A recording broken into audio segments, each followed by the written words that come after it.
জামাত নিজেই সবচেয়ে বড় চাঁদাবাজ, প্রাতিষ্ঠানিক চাঁদাবাজ। ইসলামী ব্যাংকের কর্মীদের কাছ থেকে 5% চাঁদা নেয়, দিতে হবে, না হলে ইসলামী ব্যাংকে কাজ করতে পারবে না।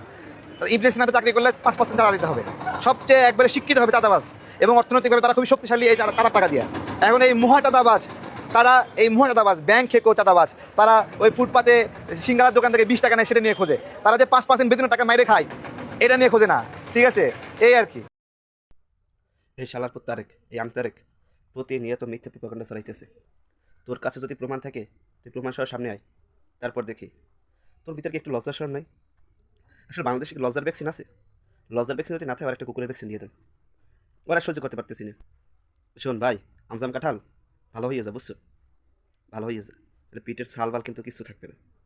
শালা মাঙ্গির নাতি, শুধু মিথ্যে কথা, শুধু মিথ্যে কথা। আমার মনে হইতেছে কি জানেন, একটা দল তারা নিজেরা কিছু বলতে পারতেছে না, ওরা দিয়ে সব বলাইতেছে, বলে শিখানো বলিগুলো ছাড়তেছে আর কি।